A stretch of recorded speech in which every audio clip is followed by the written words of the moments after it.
Ya pokoknya saya menginginkan bahwa roti ini jangan sampai punah. Marilah bersama-sama kita pertahankan. Di samping menjadi ciri khas Kota Gede memang tiada ada di lain tempat. Dan itu kelasnya ya kelas menengah toh Mbak. Kalau lek ya tidak, kalau ringan ya tidak. Menengah. Jadi tingkat atas membutuhkan, tingkat bawah membutuhkan. Karena harganya terjangkau itu.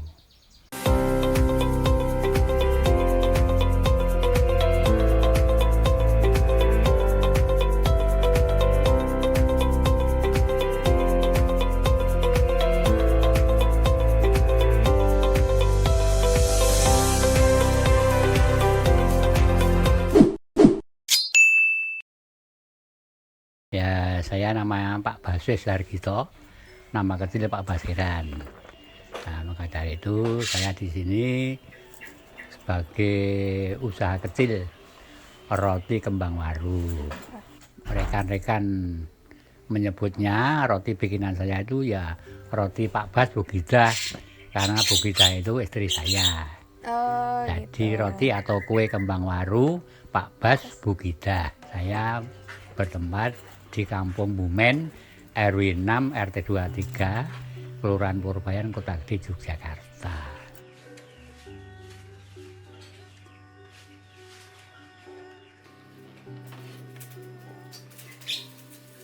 Untuk Pak Bas sendiri nih sudah dari kapan jualan roti kembang waru? Dari tahun Saya berapa? mulai bikin roti kembang waru itu sejak tahun 1983. Mungkin dari sudah 40 tahun. 83. Saya Iya, masih ganteng, masih bagus, masih roso. Sekarang saya sudah 80 tahun kurang sedikit loh. Usaha saya masih bisa usaha. Alhamdulillah. Alhamdulillah masih sehat Ini ya Pak. bonus saya sudah banyak. Saya syukuri itu karunia Tuhan. Alhamdulillah. Iya. Iya. Nah, kenapa jadi namanya kembang waru? Wah ya, kembang waru itu termasuk paparan favorit pada zaman Mataram dulu, karena Kota Gede itu bekas Keraton Mataram Senopati. Oh iya betul. Pada waktu dulu bila mana kerabat keraton punya hajat mesti pakai jamuan roti kembang waru. Oh. Kebetulan ya bahwa Keraton Mataram dulu dekat dengan pasar Kota Gede, dan pasar pada waktu dulu belum ada kios, belum ada toko-toko, belum ada peneduh rindang. Nah, sebagai perindang dulu cuma tumbuh-tumbuhan saja, tukul sendiri toh. Iya. Seperti apa? Tuh, pohon talok, pohon beringin, pohon gayam, termasuk pohon waru. Pohon waru itu pohonnya legas besar, tetapi tidak produktif. Sepanjang sejarah belum pernah berbuah, cuma kembang waru, bunga tok. Ya, Oh, nah, iya, tidak ada iya, toh? Iya. Itu buah waru kan tidak ada. Mungkin salah satu kerabat keraton itu membuat bentuk yang paling mudah kembang waru. Sedangkan kembang itu banyak sekali toh. Iya. Kembang kantil, kembang mawar, kembang melati, kembang kenanga, ya toh. Iya betul. Tapi dianggap paling mudah waru, sampaikan nama roti kembang waru. Kemudian bentuk kembang waru kan bulat, ada giginya 8, Iya betul. kelopaknya 8. Itu filosofi Jawa namanya Hastobroto. Wah, apa itu Pak? Hasto itu bilangan 8, broto itu kemuliaan, keluhuran. Maka dari itu kalau orang itu mempunyai sifat 8 itu bisa memimpin negara. Oh gitu. Kan 8 pokok penting toh, dunia ini isinya 8 pokok penting yang semua makhluk hidup membutuhkan. Apa itu? Bumi, geni, banyu, angin. 4 toh itu. Iya. Yang apalagi matahari, bulan, bintang, langit atau mega. Langit adalah yang tertinggi, berarti orang hidup di dunia itu yang menitahkan Tuhan yang maha tinggi, maha kuasa. Nah itu, Tuhan itu satu. Iya. Tapi tiap-tiap kelompok itu menyebutnya lain. Betul. Sebetulnya sebelum agama itu masuk ke Nusantara, itu orang Jawa sudah mempunyai keyakinan Kalau dulu menyebutnya Sang Hyang Widiwasa, Sang Hyang Wenang, Sang Hyang Tunggal. Ya. Iya. Kemudian Hindu masuk di Nusantara Bathara Dewa. Betul. Kemudian Nasrani masuk di Nusantara Allah. Islam masuk di Nusantara Allah. Tapi Tuhan tetap satu. Ibaratnya bilangan 10. Wah, apa tuh Pak? 10 itu 5 tambah 5 ada 10. Iya. 3 tambah 7 ada 10. 8 tambah 2 10. 6 tambah 4 10. 15 dikurangi 5 10. 20 dikurangi 10 10. Ya, Tuhan itu satu. Tapi menyebutnya tiap kelompok lain-lain. Maka dari itu tidak perlu dipertentangkan. Marilah semua kepercayaan masing-masing itu diamalkan. Kalau kepercayaan, agama, keyakinan itu kalau dipertentangkan, dipersoalkan, tidak akan ada titik temu sampai kiamat turun 17. Daripada membuang-buang energi yang tidak perlu, tidak penting, marilah kita berkompetisi kebaikan menurut kepercayaannya masing-masing, agama masing-masing. Kau pakai agamamu, aku pakai agamamu, kau nganggo ndekmu, aku nganggo ndekku. Nanti benar dan salah kalau di dunia yang menilai publik atau masyarakat, kalau di akhirat yang menentukan Tuhan sendiri. Oke. Ceritanya nih Pak, kenapa kok akhirnya Pak Bas di tahun 80-an itu berjualan roti kembang waru? Nah gini, orang berumah tangga itu sebagai saka guru kan ekonomi. Saka gurunya rumah tangga, pilarnya rumah tangga adalah saka guru ekonomi. Kalau ekonomi berantakan, keluarga berantakan kalau tidak waspada. Iya. Betul nggak? Betul. Ini sebagai saka guru kekuatan berumah tangga adalah ekonomi nomor 1. Maka dari itu saya berusaha. Teringat pada waktu dulu bahwa Kota Gede itu dulu pusatnya roti kembang waru. Kita menggali lagi.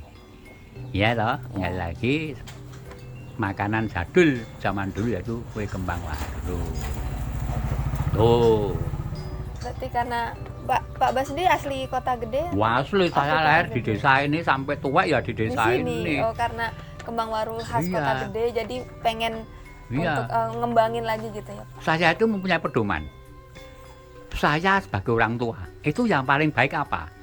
Orang tua yang paling baik adalah memberi contoh yang positif kepada generasi muda, pada anak cucu. Saya sebagai warga negara Indonesia harus bisa menyumbangkan tenaga pikiran, harta benda kalau perlu diwaraga menurut kemampuan saya, menurut bidang saya, menurut kalian saya untuk masyarakat, untuk bangsa dan negara. Betul nggak? Betul. Kita hidup di dunia cuma satu kali. Kalau bisa itu kita meninggalkan nama baik sesuai dengan kemampuan masing-masing. Itu loh. Iya. Mungkin banyak orang-orang yang berpikir itu lain daripada saya. Terserah itu individu masing-masing kok. Tapi saya punya pedoman orang hidup di dunia itu paling baik memberi contoh yang positif. Udah. Lalu nih untuk roti kembang waru Pak, bahan dasarnya itu apa aja sih sebenarnya? Wah, bahan dasarnya pertama gula pasir bisa, gula aren bisa, gula kelapa bisa. Pokoknya yang manis-manis. Kedua telur ayam kampung. Ketiga gandum. Tapi pada waktu dulu zaman Mataram sebelum ada gandum masuk ke Nusantara itu pakai tepung ketan. Oh. Kan gandum itu impor dari luar negeri toh? Iya. Gandum ya. Kemudian pada waktu dulu belum ada ayam boiler ya, pakai telur kampung. Sekarang cari telur kampung 10 kilo udah tak nguyak-uyak pitik arep mendok nginjen. Mendok ora ya. Nah, sekarang pakai telur lehor. Tuh. Berarti nggak pakai pengembang gitu-gitu ya Pak? Pengembang cuma sedikit gitu sedikit harus ya aja. pengembang. Kayak ragi gitu nggak pakai? Oh tidak, cuma permipan atau intipan. Nanti tambah penyedap, vanili bisa, rasa stroberi bisa, rasa melon bisa. Oh, Menurut selera masing-masing, tapi pada waktu dulu cuma vanili. vanili Belum aja ada vanili originalnya pakai ya, Pak? itu daun pandan itu dong. Oh, sebelum ada vanili itu pakai Pandan, pandan. iya toh. Sampai Untuk sekarang tambah itu aroma masih ya, Pak? digunakan ya. Mm-mm. Itu alami banget. Nah, untuk rotinya sendiri nih Pak, harganya berapa sih Pak? Harganya berhubung sekarang itu telur itu tidak turun-turun. Iya. Sekarang itu yang sering turun cuma celana. Yang belum turun harga telur. Dulu itu turun cuma 20.000. Maka pada waktu dulu harganya 2.000, lantas naik 2.100, 2.200, kemudian 2.300. Sekarang 2.500. Karena apa? Harga sudah kami pertimbangkan. Bagaimana caranya bertahan itu ya kita harus punya pedoman. Pertama, kualitas terjaga. Lebih baik meningkatkan harga daripada mengurangi kualitas. Maka dari itu kamu tetap menjaga kualitas. Dua, harga terjangkau.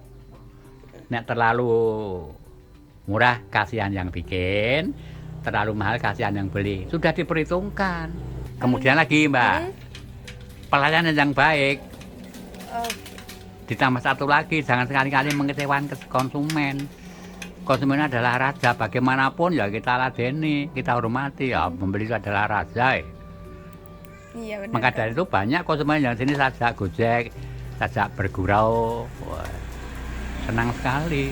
Saya itu jiwanya jiwa apa ya, humoris ya Mbak. Hari ini pesanan bikin berapa Bu? Total? Ya ya. 200 saja.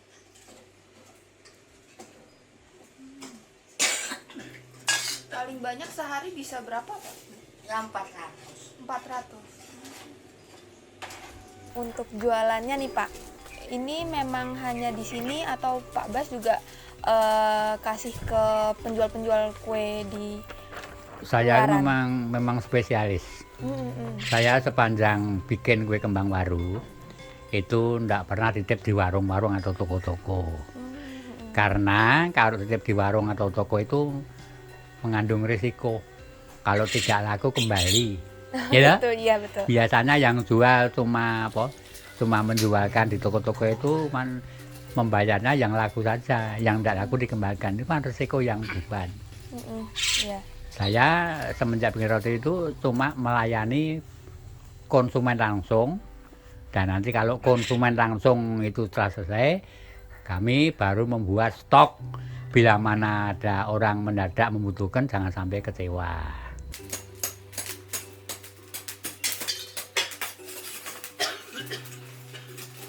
Dan pembuatan saya itu masih tradisional, masih manual. Untuk membakarnya masih menggunakan areng seperti zaman dulu. Oh, berarti masih benar-benar tradisional semua ya Pak? Iya, masih. Karena apa? Karena kan tiap waktu itu tempat kami itu dikunjungi oleh turis-turis dari Eropa, dari luar negeri. Ya. Berarti wisatawan juga Iya, kesini wisatawan ya, Pak? banyak Ini sekali menjadi yang berkunjung. destinasi Iya. wisata ya Pak? Karena apa? Karena kalau wisatawan asing itu kita suguhi alat-alat yang sudah modern, ini ndak heran toh, Iya. ora gumun. Iya. Karena di sana itu alatnya lebih canggih. Betul. Maka senangnya yang unik-unik, yang manual, yang tradisional seperti saya ini. Ini keuntungan saya. Iya. Ini kalau pakai alat modern, satu sudah masak, semua sudah masak bersama. Iya, Masuk 15, keluar 15, sudah masak semua. udah rata gitu ya Pak. Kalau ini satu dari satu. Nanti yang kiranya sudah betul apa ini Sudah matang. masak, baru diambil nanti disusuri yang masih ini kurang sedikit, harus telaten. Bedanya Untuk produksi rotinya itu mulai dari jam berapa Pak biasanya? wah, itu menurut kebutuhan. Oh gitu. Kalau pesanannya banyak di atas 500 ya paling tidak jam 3:30 sudah bangun, sudah mulai. Sudah mulai ngaduk Iya, adonan ya Pak? tapi kalau cuma 200, 300, ada 7:30 Baru mulai. Jadi mulainya menurut kebutuhan. Kalau cetakannya bikin sendiri atau? Bikin sendiri, tidak ada yang jual. Oh, jadi cetakannya juga bikin sendiri, Pak? Sendiri terus ini ya bikin sendiri. Ovennya? Iya. Saya cari dulu kan ini dulu tempat perusahaan Black. Oh. Bumen itu sebelum ada roti ini kan pembuat alat rumah tangga terdiri dari Black. Bumen itu ada koperasi KPBK, koperasi perusahaan Black Kota Gede. Segala sesuatu yang alat rumah tangga yang dibuat dari seng, yang buat ini ember, teret, toblok, dan sebagainya dari sini. Ada koperasi nanti seluruh anggota tiap hari diberi jatah bahan kerja. Setelah menjadi hasil kerja nanti distorkan koperasi yang memasarkan koperasi ke Jawa Timur, ke Bandung. Dulu belum ada plastik kok. Iya. Tuh. Maka dulu sejahtera anggotanya. Karena pedomannya koperasi untuk anggota, bukan anggota untuk koperasi. Iya. Iya. Tapi ya itu keadaan poin tidak menentu 65 bulan April di Jawa pengurusnya banyak orang PKI sama di Widuk. Wah itu politik itu kejam loh. Makanya gara-gara. Nah, untuk bukanya nih Pak, untuk roti kembang waru setiap hari? Non-stop. Selalu ada, non-stop terus? Di rumah sendiri kok. Oh iya. Kalau belum tahu itu di sini tuh disangka sebagai toko besar, toko roti, toko kue besar. Iya, iya. Tapi ternyata ini cuma itu industri rumah tangga, pembuat pertama dari kue kembang waru. Oh, berarti ini pertama Pak? Pertama. Di Kota Gede sini? Kota Gede ya, karena kembang waru itu adalah termasuk makanan jadul, Ya. ciri khas Kota Gede yang tidak dipunyai oleh tempat lain. Sekarang masih berapa pengrajin Pak sini Pak? Kamu ini cuma tinggal 4 orang. 4 orang, daerah sini semua ya Pak? Iya.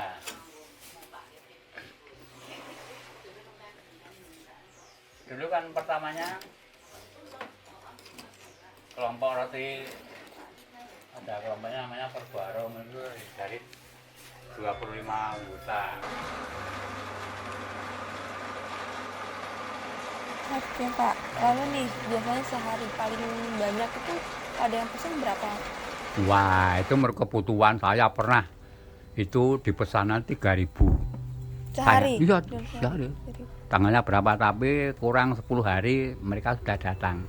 Jadi waktu tenggang waktu untuk kami mempersiapkan. Saya bilang untuk apa? Untuk hajatan manten. Ya saya bilang, sekarang tidak banyak dulu. Sekarang 2.000 atau 1.500. Nanti kalau kurang ngebel saja. Wah sudah saya perhitungkan. Ini nanti untuk zaman sekian, kemudian saya antar ke tamu-tamu ini sekian-sekian, ini sudah genap 3.000 ya sudah. Nah, selang 1 hari ke sini, loh kok kembali ada apa?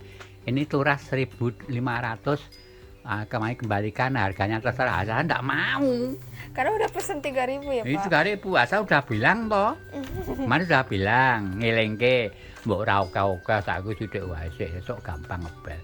Oh ya wis tak hitungke ngene. Nah, sudah monggo itu resiko Anda.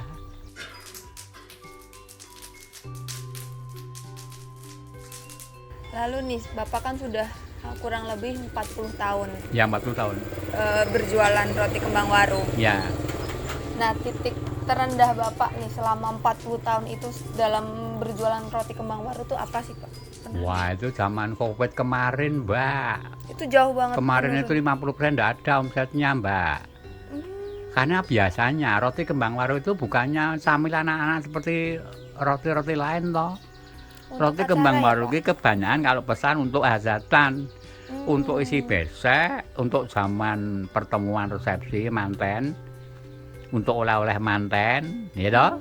Biasanya itu untuk selamatan orang meninggal, itu untuk isi berkat itu loh kalau orang Jawa itu. Oh iya. Tuh, maka dari itu kalau ada pesanan mesti 50 ke atas. Berarti selama Covid itu 50% enggak?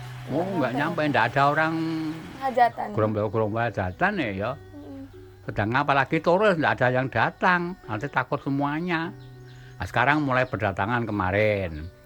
Nah, ini tadi nanti kan sudah dikontak akan ada pengunjung 35. Oh, wisatawan itu Nanti Pak, jam 35. 3 ya kita terima.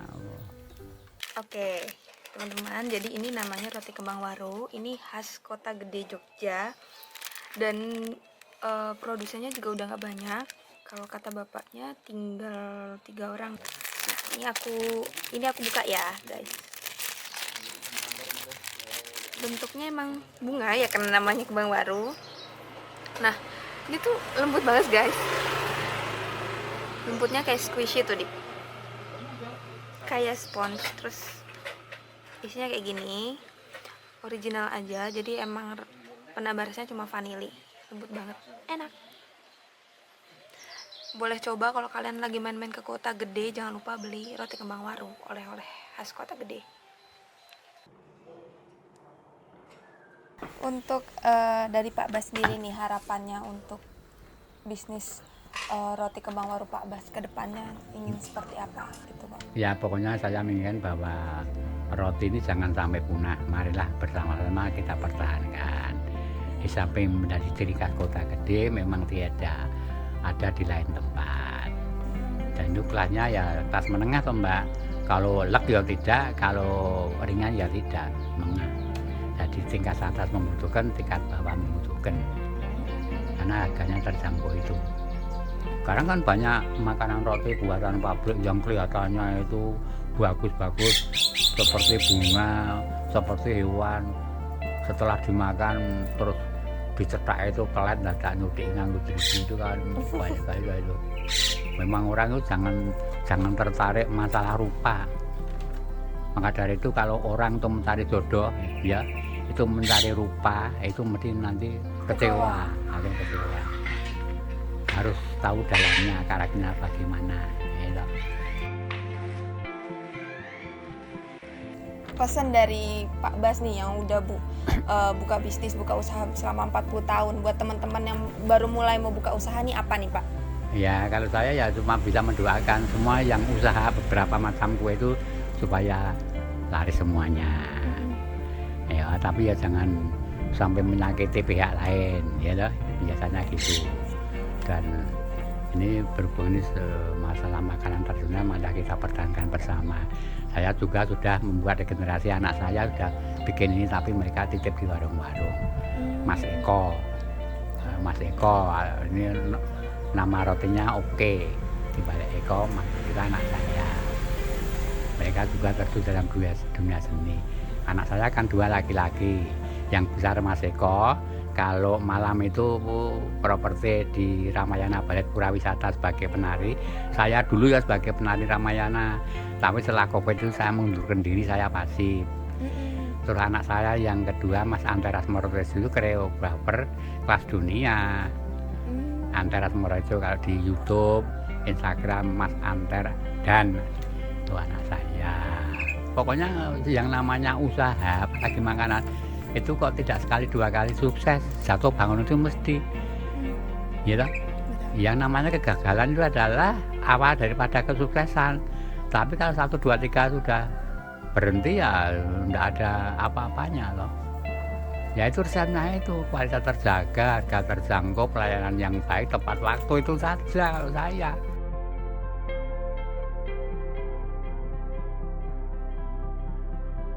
Roti kembang waru Pak Bas Bu Gita, mantap. Oke, Kota Gede.